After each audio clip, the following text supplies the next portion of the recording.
The manhunt for one of two brothers suspected of carrying out bomb attacks at the Boston Marathon has now ended with an arrest. 4 days after the bombings, police converged on the suburb of Watertown, where they found 19-year-old Dzhokhar Tsarnaev hiding inside a boat stored in somebody's back garden.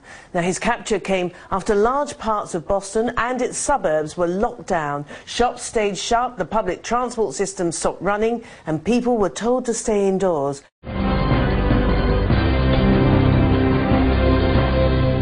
Heavily armed police have surrounded a house in the suburb of Watertown. The suspect is believed to be hiding in a boat that's behind the residence.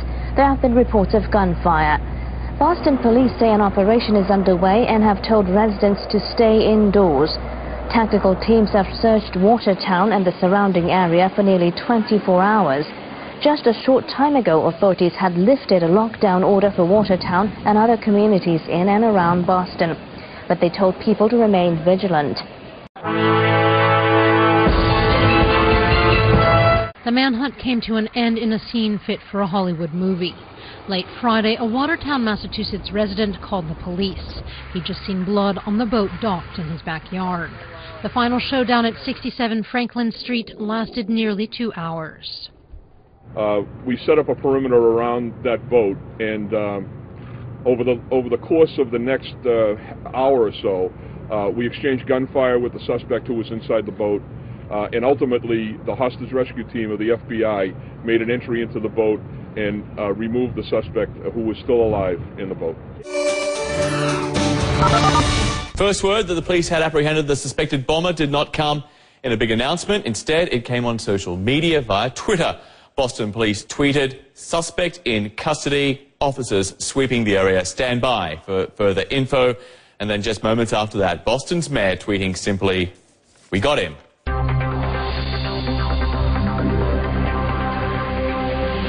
This is a complicated investigation that's being led by the FBI. Our presence here today was about the safety of the people in the community. We're confident that we did that to the best of our ability. Unfortunately, we don't have a positive result at this point. But for the sake of everyone that were hurt or killed during the marathon, or those police officers that lost their life or were seriously injured, we are committed to seeing a conclusion to this case. When a tragedy like this happens, with public safety at risk and the stakes so high, it's important that we do this right. That's why we have investigations. That's why we relentlessly gather the facts. That's why we have courts. And that's why we take care not to rush to judgment. Not about the motivations of these individuals, certainly not about entire groups of people. After all, one of the things that makes America the greatest nation on earth, but also one of the things that makes Boston such a great city, is that we welcome people from all around the world. People of every faith, every ethnicity, from every corner of the globe. So as we continue to learn more about why and how this tragedy happened, let's make sure that we sustain that spirit.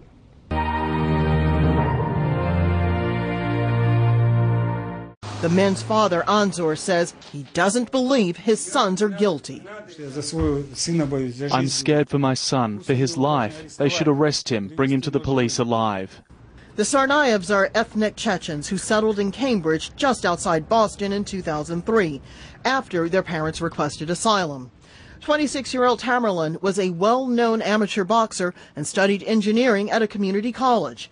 He reportedly had trouble adjusting to life in the U.S., complaining on social media that he didn't have a single American friend. His aunt says he was recently married and had a young child. 19-year-old Dzhokhar was a star wrestler in high school and a scholarship winner.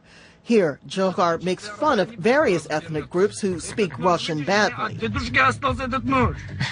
Friends say neither seemed interested in politics, but the men's uncle, who lives in the Washington, D.C. area and hasn't seen them since 2009, says his nephews never figured out how to adapt to life in the United States.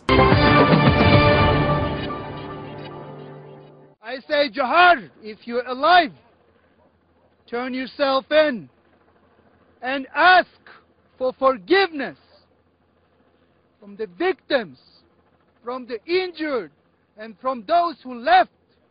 Ask forgiveness from these people. We're not requiring forgiveness in this family. He put a shame on the our family, Tsarnaev's family. He put a shame on the entire Chechen ethnicity.